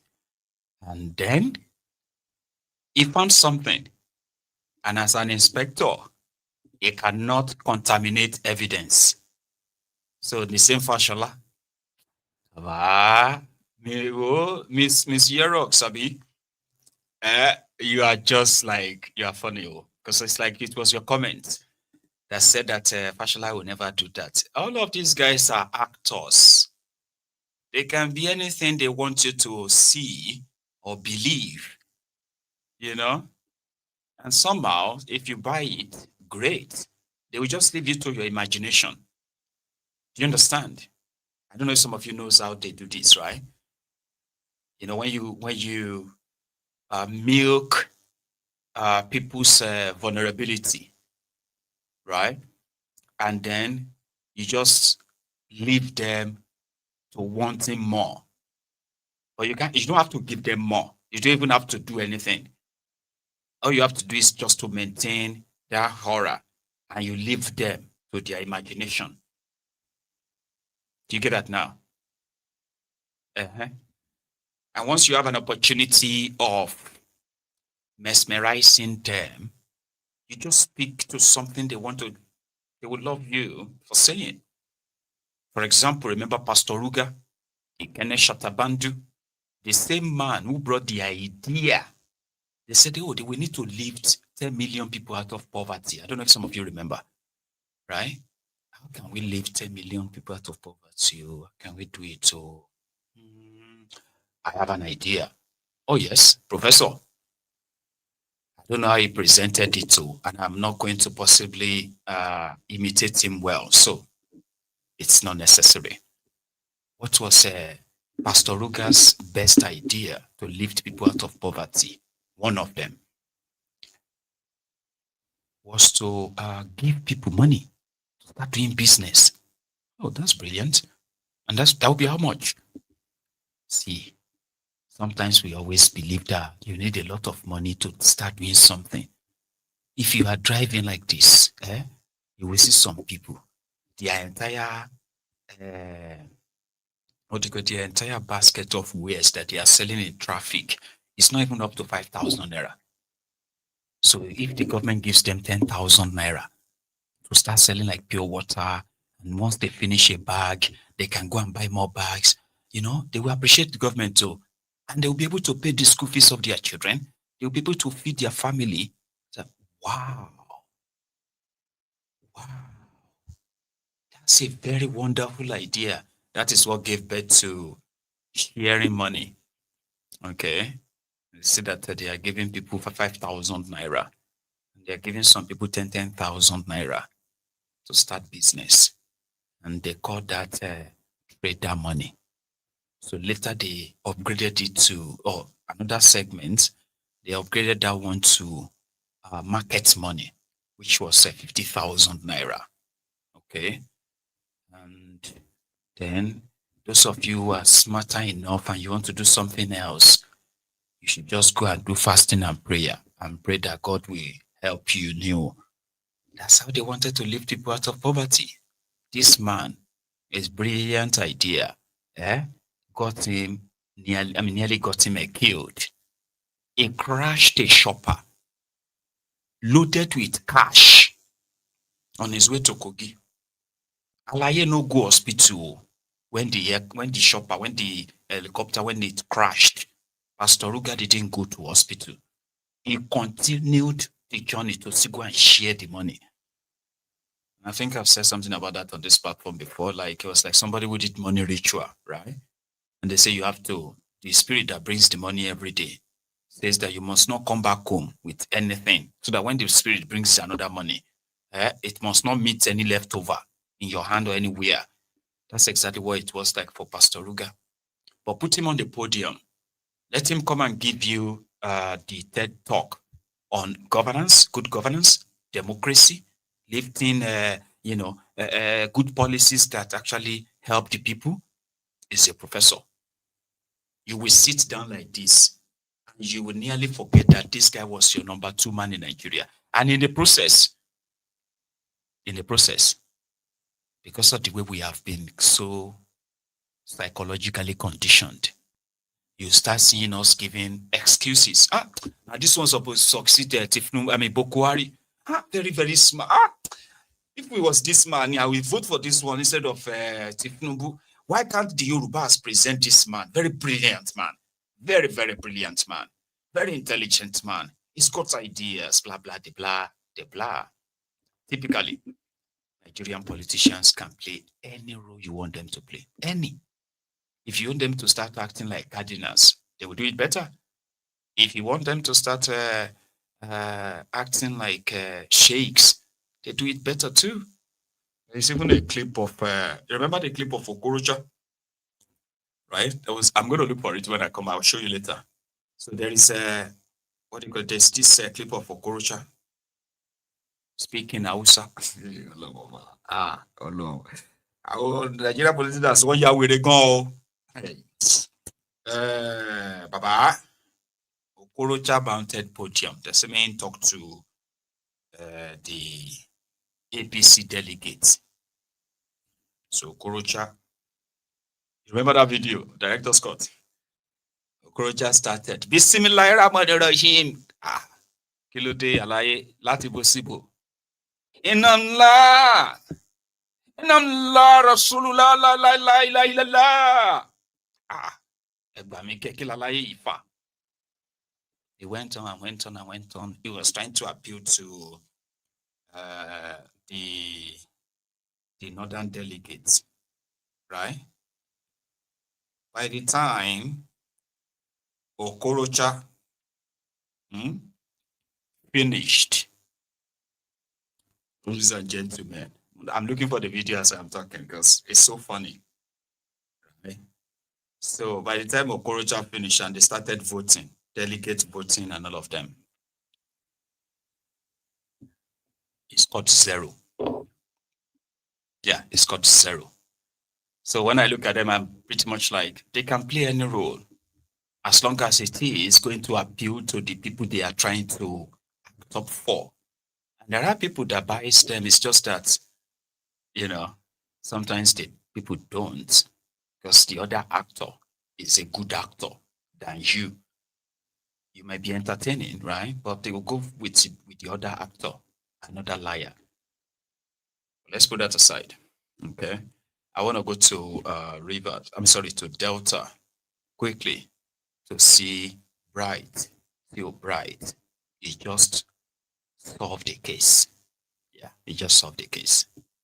I am SP Dafe Bright, and this is Delta State Police Command. In Delta State, you cannot outsmart Delta State Police Command. We may not go into detail, tell you how we do it, how we do what we do, but you cannot outsmart us. This is supposedly a dispatch motorcycle You can see, and you can see the dispatch bus. But we got our intelligence that some of these dispatch riders, instead of dispatching what they are legally supposed to dispatch, they have now advanced criminally into dispatching. This is cannabis. For those that knows these things very well, these are some of the things they now dispatch simply because oftentimes dispatch rider are given some certain consideration. They are allowed to dispatch. Even this guy is having a certain sticker that is claiming food. So when you see, you think that he's carrying food, he's dispatching food, but some of them, this is what they do. My brother, what will be your name? Kingsley. Kingsley, do you want in English or Pidgin English? Okay, you prefer Pidgin. Okay, you are Kingsley. Kingsley who? Yes, sir. You are from where? Hausa. Open your mouth too. Hausa. Open your mouth. Open State. This bag, who get am? I bought it. Okay, what be this one? Boss. Boss, okay, wetin make you dey here today? Wetin make you dey here? I buy the bike, I dey use and they go my work. Go straight to the point, don't waste my time. I dey use and they go my work. Now, one of my guy call me, say, may I help and buy. Go straight to the point. You know, we have done an interview before this interview. Why are you here today? Just hit the nail on the head. And they catch me with smoke, 15K. What kind of smoke? Cannabis. Okay, how did the smoke? Where you dey go supply am? I know they supply. Who you dey give? I dey help am, they buy am. Okay, when you buy am, where you dey keep am? Na my pocket, they see am yesterday. Okay, they see am for your pocket. Okay, you know they put am inside this bag. Okay, but you were with the bike when they search you. Yes. I'm on top of the bike. They search me. I saw it in my. Now the same thing we dey talk now. Normally, when you dey back, they go assume say you be dispatch rider, and they don't say you dey dispatch this one too. So, yeah, which hotel you dey go meet some of these people when you dey go give? You tell me the name of that hotel that time. The person when give you, may you help am. Give person which hotel? No, nothing like hotel. Okay, no hotel. No. Okay, who you say you dey for one hotel when you dey for that side that time? You mention the name for me that time. Not be you. Okay, now the other guy. Okay, no wahala. So you've heard from him. A dispatch rider is not dispatching with which. Okay, not be you get this one, Abi. Okay, so you what be your name? Ramadan. Ramadan. Okay, who give you wetin that thing wey they give you make you go supply wetin e be? Smoke. Smoke. Who give you the smoke? Madam, come front now. Now she give you the smoke. Yes. Okay. How much she pay you to help am dispatch am? Saying I go there, the guy go give me the money. Okay, say the guy go give you how much? I never talk. Now never talk amount. Okay. My friend. Oh yeah. My friend, what's your name? Kuichuku. This guy, he say na you give am wetin that thing wey go dispatch when they make the whole land. Wetin you give am make dispatch? Smoke. This one, where they for see this one? For our room. For una room. Wetin be this? Cannabis. Open your mouth now. Cannabis. How long have you been into this? So how much this thing they go for like this now? This thing I have bag 500K. And this is this one at 500,000. I have bag. Now half bag with this. Okay, this one how much now they sell am? 5K. So now from the hotel, now your customers they come, you sell for them. Do you happy? Are you happy doing this kind of business? No. You are from where? Enugu State. How old are you? 21 years. 21 years. Where you study reach? Secondary school. Secondary school. You don't write jam. You don't get plan to further. Not yet. Not yet. All right. So, and not just this was not the only stuff that were found with them. Look at, we also have this one is scale, but this one has scale. Now these are the way. Okay, they also have scale, and they also have the ones that they have already packaged. They are here. Okay, this one is what? Sachet. Sachet to package it. Okay, so we have some of them here. Hey, look at the one they have already packaged. This one is how much? I don't know, because they don't package them. They never package this one? Nah, cheese. They just pour inside there. Okay, they just pour it inside. Don't be packaged. Okay, but if you want to sell this one, how much will come out from this one? I don't know, because he was scared before. Oh, you have to scale before you say. Okay, oh. So, like I said, in Delta State, we know they play, or we don't play, because one way or the other, we have our intelligence and we'll definitely get you. This is a dispatch rider. While doing his dispatch business, he's also dispatching cannabis. Thank you. I am. He's bright. He just solved a case. You know, dispatch riders, dispatching something else, right? So, because other policemen, they are on the streets, you know, doing something else, so to say, like these ones.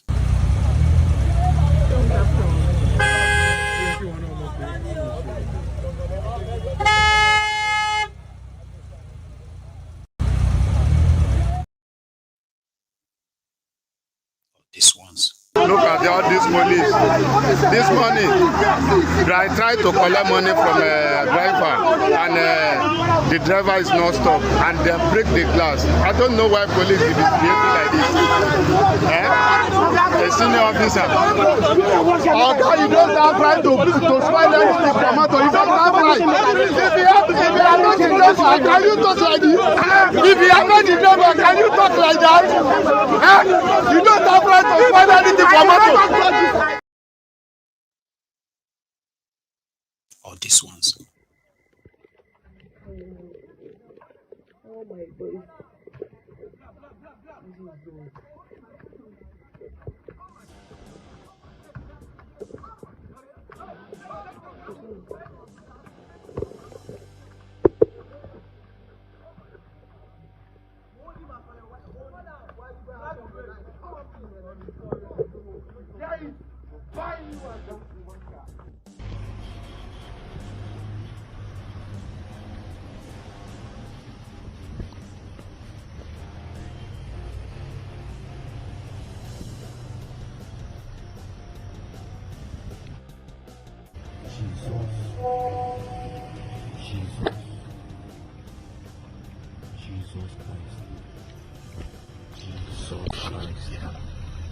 Jesus Christ. So the thing is that they all have the same goal, and that is to extort you. So once you see them, whether you are right or wrong, it doesn't really matter. It's also part of the problem. Thank you very much for your time tonight. I didn't even know that we could last the full hours, right? So thanks so much for joining me. I will see you another time. But please don't go without liking the broadcast, by the way. You should have a good night.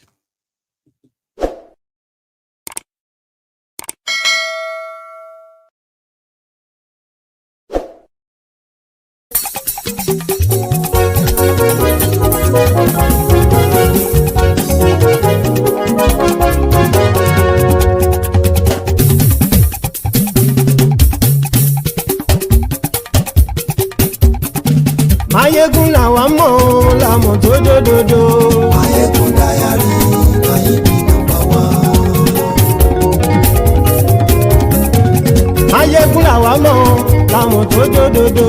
Mayegun dayari Nayibi #1. Mayegun ti dé o ọ̀rẹ́ ara ìlú. Mayegun dayari Nayibi #1. Lórí Facebook, lórí YouTube. Mayegun dayari Nayibi #1. Gbogbo bó ṣe ń lọ ni Mayegun já wa sí. Mayegun dayari Nayibi #1. Àṣírí ọ̀jẹ̀lú kì í bò níbẹ̀ o. Mayegun dayari Nayibi #1. Bó bá ṣe eré àní Mayegun máa wí. Mayegun dayari Nayibi #1. Ó sì tún ṣe eré wàá gbọ́ níbẹ̀ o. Mayegun dayari Nayibi #1. Mayegun dayari political. Mayegun dayari Nayibi #1.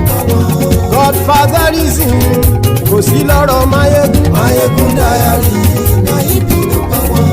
Ẹ farabalẹ̀ sẹ́ o kẹgọ́rọ̀ lẹ́nu o. Mayegun dayari Nayibi #1. Àní Mayegun làwa mọ̀ tó dòdò.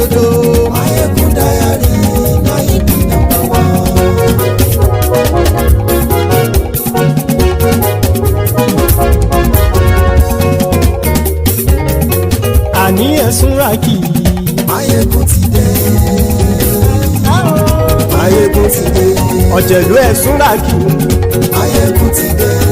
àní ẹ̀sùn ràkì lórí Facebook àní ẹ̀sùn ràkì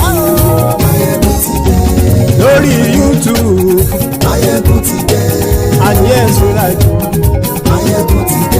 bọ́ bàbá gbé wúrẹ́ àní ẹ̀sùn ràkì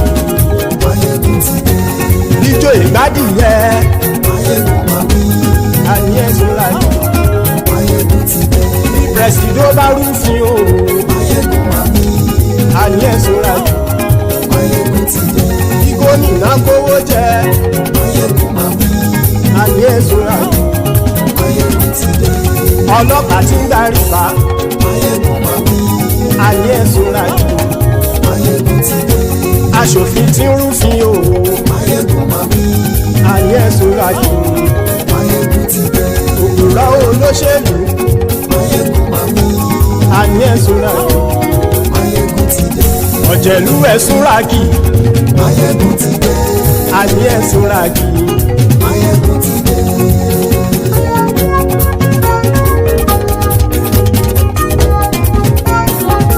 Máyégún ti dé gbogbo ọ̀jẹ̀lú ẹ̀sùn ràkì. Máyégún ti dé gbogbo ọ̀jẹ̀lú ẹ̀sùn ràkì. Ṣùgbọ́n ní bá ti ṣe èyí tó yẹ kí wọ́n ṣe ọmọ bá dèrò ní fi wọ́n níran o. Máyégún ti dé gbogbo ọ̀jẹ̀lú ẹ̀sùn ràkì.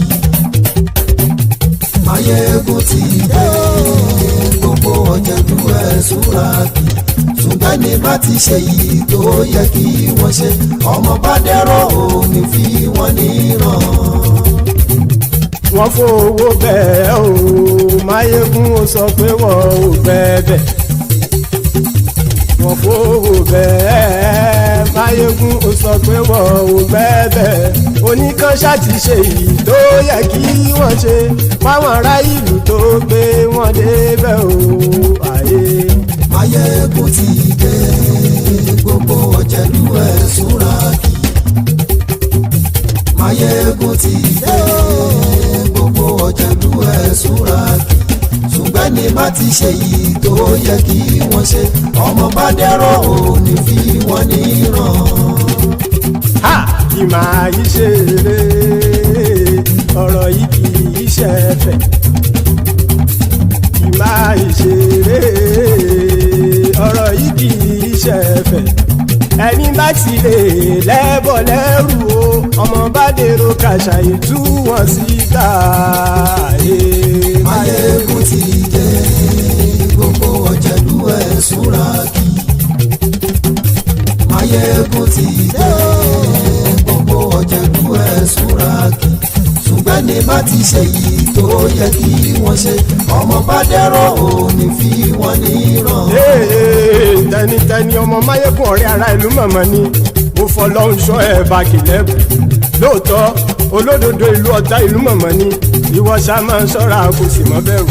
Bọ́tà ń lè rí bóníṣègùn lé káwọn mọ̀mọ́ fi ṣera wọn ni ó ti dẹrùn tí mò ń gbọ́dọ̀ sì mọ́ bẹ̀.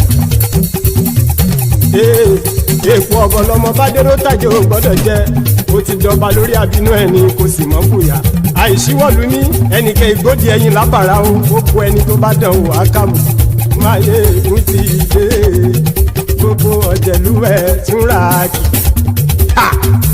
Máyégún ti dé gbogbo ọ̀jẹ̀lú ẹ̀sùn ràkì o. Ẹni bá ti ṣe yìí tó yẹ kí wọ́n ṣe ọmọ bá dèrò òní fi wọ́n níran o. Máyégún ti dé gbogbo ọ̀jẹ̀lú ẹ̀sùn ràkì. Máyégún ti dé gbogbo ọ̀jẹ̀lú ẹ̀sùn ràkì. Ṣùgbọ́n ní bá ti ṣe yìí tó yẹ kí wọ́n ṣe ọmọ bá dẹ́rọ̀ ò ní fi wọ́n níran.